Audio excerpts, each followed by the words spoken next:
क्या आप 50,000 रुपए के साथ एक्चुअली जिंदगी में 0 to 1 करोड़ पहुंच सकते हो? और अगर 1 करोड़ पहुंच सकते हो तो क्या 10 करोड़ पहुंच सकते हो? ये जानने के लिए मैंने एक एक्सेल शीट में कुछ कैलकुलेशन की एंड जो मुझे मिला वाज रियली सरप्राइजिंग। तो हम ये कैलकुलेटर यूज करेंगे ताकि आप अपनी सैलरी डाल के एक प्लान बना पाओ on how to get there. लेकिन कैलकुलेशन इज नॉट इनफ, आपको एक चीज पहले समझनी पड़ेगी विच इज माइंडसेट। एक बार माइंडसेट समझ गए तो फिर हम रन करेंगे थ्रू दिस स्ट्रैटेजी पिरामिड। तो ये स्ट्रैटेजी पिरामिड जो स्टार्ट होता है सेफ्टी नेट से and goes through all the steps ताकि आप वहां तक पहुंच पाओ। तो let's start with the excel sheet. तो ये है एसआईपी कैलकुलेटर, बहुत सिंपल है। आपको फर्स्ट रो में यहाँ पे नंबर ऑफ मंथ्स दिखेंगे, फिर आता है सिप अमाउंट जो मैं अज्यूम कर रहा हूं है 10,000 रुपए प्रति महीना। एक्सपेक्टेड रिटर्न 12% लिखा हूं, आप अगर चाहें इसको 10% भी कर सकते हैं, लेकिन एग्जाम्पल के तौर पे 12% ही यूज करते हैं पर ईयर। यहां पर आ जाएगा हमारा टोटल इन्वेस्टेड अमाउंट जो ऐड करता रहेगा प्रीवियस मंथ्स की इन्वेस्टमेंट, एंड ये है मार्केट वैल्यू। अभी अगर आप स्क्रॉल करते हैं इसको तो यहाँ पे आपको साल भी देखेंगे, 4th year, 5th year, 6th year. And अगर आप 10वें साल पे जाएंगे तो मार्केट वैल्यू उस टाइम पे है 23,23,000 रुपए। This is pretty good. आप महीने के 10,000 इन्वेस्ट कर रहे हैं और आप 23 लाख पहुंच गए हैं 10 साल में। थोड़ा और आगे जाएंगे तो आप देखेंगे 15th ईयर में वो 23 लाख कुछ 50 लाख के आसपास पहुंच गया है। अब इस पॉइंट पे आप सोचेंगे यार मैं 15 साल से ये स्टूपिड एसआईपी कर रहा हूं फिर भी सिर्फ 50 लाख हुए हैं, एंड लोग इस पॉइंट पे बहुत फ्रस्ट्रेट हो जाते हैं। लेकिन थोड़ा धीरज रखिए, मैं आपको एक इंटरेस्टिंग चीज दिखाता हूं। अब आप देखेंगे लगभग 20वें साल में वो 50 लाख अब 1 करोड़ 1 लाख रुपए हो गया सिर्फ 5 साल में। लेकिन अब से यहां ग्रोथ और तेज हो जाने लगती है। दूसरा करोड़ सिर्फ 5 साल में, तीसरा करोड़ 3 साल में, चौथा करोड़ सिर्फ 2 साल में और 5वां करोड़ सिर्फ 1 साल 10 महीने में। यानी कि वो 15-20 साल की तपस्या के बाद जो एवरी करोड़ आता है उसका टाइम जो है स्क्वीज हो जाता है, और यही है जो आम आदमी नॉर्मली नहीं कर पाता बिकॉज उसको फ्रस्ट्रेशन और पेशेंस नहीं है। लेकिन ये मैजिक देखिए, हर करोड़ जो ऐड हो रहा है is taking lesser and lesser time, और यही है की टू वेल्थ। अब ये था माइंडसेट। अब आपको मालूम है कि आपको सोचना कैसे है to actually make a lot of money. तो हम जाएंगे स्ट्रैटेजी पिरामिड में। यहां पे हमारा फर्स्ट स्टेप है सेफ्टी नेट। मेरा पहला सेफ्टी नेट था 17 साल की उम्र में। तब मैं ट्रेड करता था फुल टाइम, यानी कि मार्केट खुलती थी मैं स्क्रीन के सामने था, मार्केट बंद होती थी स्क्रीन के सामने था, और शाम को मैं बैठ के रिसर्च करता था, यानी कि पूरा दिन घर पे था। तो अपने डैड को बोला कि मैं घर पे बैठ के तंग आ गया हूं, मैं चंडीगढ़ जा रहा हूं जहां पे मेरे दोस्त हैं, वहां पे मैं मजे भी करूंगा, लाइफ भी इंजॉय करूंगा और ट्रेडिंग भी करूंगा, प्लीज आप मुझे जाने दो। डैड थोड़े दुविधा में थे because he was not sure मैं एक्चुअली काम करूंगा कि नहीं, बट फॉर सम रीजन उन्होंने अगले हफ्ते मुझे बस स्टेशन छोड़ा और बोले बेटा मेहनत करना, ट्रेड करना, सीखना कैसे है, अगर कोई लॉस होता है वो मेरा है। उस टाइम मेरे सेफ्टी नेट मेरे डैड थे कि अगर कुछ हो जाता, मैं गिर जाता, तो डैड थे सब कुछ संभालने के लिए। लेकिन जैसे जैसे आप बड़े होगे आपकी जिम्मेदारियां बड़ी हो जाएंगी, हो सकता है आपको फैमिली का ख्याल रखना पड़े। तो सबसे पहले आपको एक इमरजेंसी फंड बनाना है। बहुत सिंपल फॉर्मूला है, जो भी आपका महीने का खर्चा है उसको आप नोट डाउन कर लो। मान लेते महीने का खर्चा 30,000 रुपए है, इसका 6 महीने का बैकअप आपके पास होना चाहिए कैश में, यानी कि आप पैसा जमा करो, एफडी या कोई अकाउंट में डालो और उसको लॉक करके भूल जाओ। ये आपका सेफ्टी नेट है। इसके बाद अगर आपकी जॉब चले गए, हॉस्पिटलाइजेशन हो जाए, कोई ऐसी चीज हो जाए जो आपने कभी सोचा नहीं था, ये अमाउंट आपको सिक्योरिटी देगा कि भाई वर्स्ट केस सिनेरियो में मैं ठीक हूं।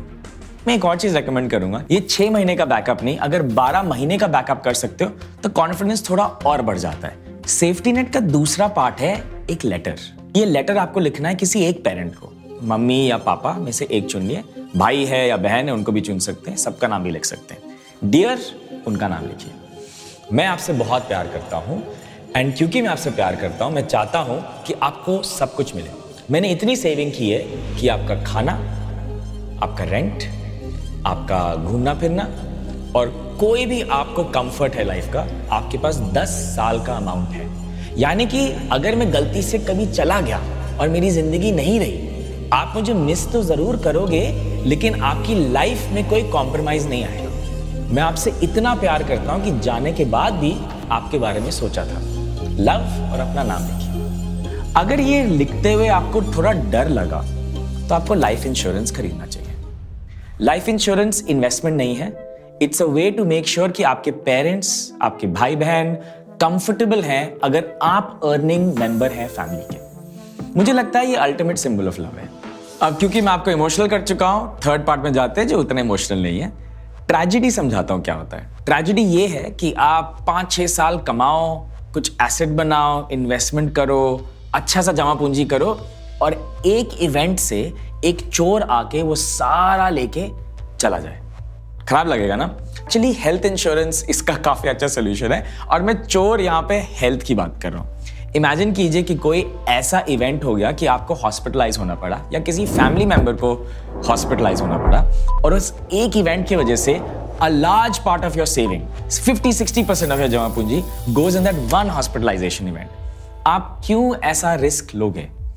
इसको प्रिवेंट करने के लिए, क्योंकि ये सेफ्टी नेट में है, एक अच्छा हेल्थ इंश्योरेंस होना बहुत जरूरी है। और याद रखिए कि हेल्थ कॉस्ट्स इंडिया में तेजी से बढ़ रहे हैं, कुछ शायद 13-14% से बढ़ रहे हैं हर साल। अब चलते हैं पिरामिड के सेकंड लेवल पे, वो है इन्वेस्टिंग इनफ मनी। अब देखिए, आपका पहला जो स्टेप है वो ये होना चाहिए कि आप इन्वेस्टिंग चालू करो। एंड बहुत सारे लोग 1000-2000 रुपए के सिप के साथ स्टार्ट करते हैं, लेकिन असल में अगर आप इनफ इन्वेस्ट नहीं करेंगे तो ये एक्चुअली कोई वैल्यू नहीं निकाल पाएगा अगले 10-20 साल में। एंड आई थिंक 1000-2000 से स्टार्ट करना बहुत इंपॉर्टेंट है, बिकॉज वो हैबिट डेवलप करता है। लेकिन एक बार वो हैबिट डेवलप हो जाए, मुझे लगता है स्केल बहुत मैटर करता है। तो जो भी आपकी सैलरी है, अगर आप 20% उसका इन्वेस्ट कर सकते हो, आपके पास ये सुपर पावर है। अगर आप म्यूचुअल फंड के थ्रू इन्वेस्ट कर रहे हैं तो आपके पास 2 ऑप्शन आएंगे, या रेगुलर या डायरेक्ट। जब आप एडवाइजर के थ्रू जाते हैं, जिसको रेगुलर फंड कहते हैं, वहां पे एक फीस होती है एंड वो जस्टिफाइड है बिकॉज वो एडवाइजर आपको एडवाइस कर रहे हैं। लेकिन अगर आप खुद से डिसीजन ले रहे हैं तो आप प्लीज एक डायरेक्ट म्यूचुअल फंड चूज कीजिए ताकि आप कुछ सेविंग कर पाए। और वैल्यू रिसर्च के आर्टिकल में हमको एक बहुत इंटरेस्टिंग चीज मिली। ये रेगुलर और डायरेक्ट फंड को कंपेयर किया है and over a period of time आप देख सकते हो कि 20 लाख की सेविंग हुई है। अब स्ट्रैटेजी पिरामिड के थर्ड लेवल पे चलते हैं, जो कि मेरा फेवरेट है, लाइफस्टाइल इन्फ्लेशन। देखिए, इन्फ्लेशन के बारे में आप सुने होंगे कि पहले समोसा का कॉस्ट था 2 रुपए, अब 15 रुपए का आता है, क्योंकि कॉस्ट ऑफ गुड्स इस बास्केट में 5% से बढ़ गए हैं। लेकिन लाइफस्टाइल इन्फ्लेशन इस बास्केट से रिलेटेड ही नहीं है। लाइफस्टाइल इन्फ्लेशन है आपका फ्लेक्स, आपका ग्रीड। आप सबको दिखाना चाहते हो, देखो मैं कितना बढ़िया काम करता हूं, मैंने ये सारे चीजें खरीदे हैं, देखो मैं कितना सक्सेसफुल हूं। एंड इस डिसीजन की वजह से आपको जिंदगी भर काम करना पड़ेगा, क्योंकि आपके पास EMI बहुत ज्यादा है। आप काम इसलिए कर रहे हो ताकि आप ये चीजें ओन कर सको। तो क्या आप ओन करते हो कि वो आपको ओन करता है? अगर आप नहीं अफोर्ड कर सकते, शायद नहीं खरीदना चाहिए। लेकिन ब्यूटी ये है, इसका सोल्यूशन है 3 मिनट, सिर्फ 3 मिनट और 3 स्टेप। जैसे ही आपकी सैलरी आएगी, पहले मिनट में आप एक न्यू अकाउंट में पैसे ट्रांसफर कर दोगे, जिसको आप छू भी नहीं सकते हो। ये आपका इमरजेंसी फंड कह लो, आपका सेविंग्स कह लो, कुछ भी कह लो। आइडियली इसका डेबिट कार्ड होना ही नहीं चाहिए। इंटरनेट बैंकिंग से लॉगिन करके पैसे वापस ट्रांसफर होने चाहिए, मुश्किल होना चाहिए टू एक्सेस दैट मनी। दूसरे मिनट में आप सबसे पहले कोई भी क्रेडिट कार्ड डेट है उसको इमीडिएटली पे कर दो। क्या आपके पास 5 दिन है पेमेंट करने को? कोई बात नहीं, जैसी सैलरी आए पेमेंट कर दो, आउट।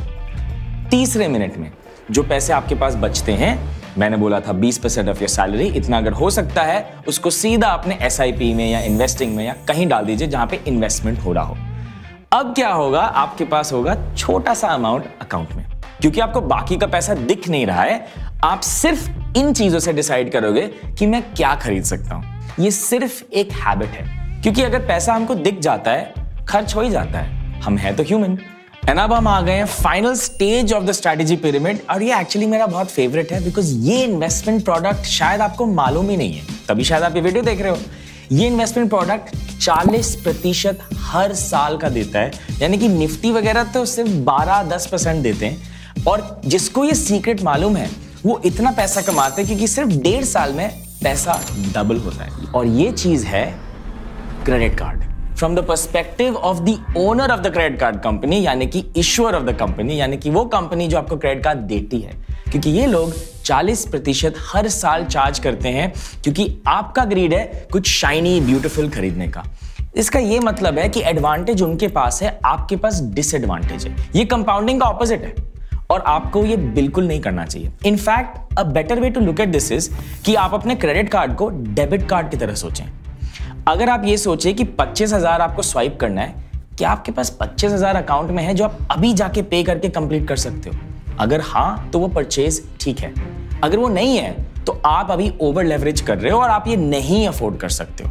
तो आप मुझे प्रॉमिस कीजिए, आप कंपाउंडिंग करोगे। अभी कमेंट्स में लिखिए कि I will not anti compound. आपको पता है, लॉजिकली यू नो आपको एग्जैक्टली क्या करना है। ये हर step I am sure super clear था, लेकिन इमोशनली आप अपने आप को बोलोगे कि शायद मुझे इसकी जरूरत नहीं है, मैं अगले महीने स्टार्ट करूंगा। प्लीज ये लाए अपने आप को मत बोलना।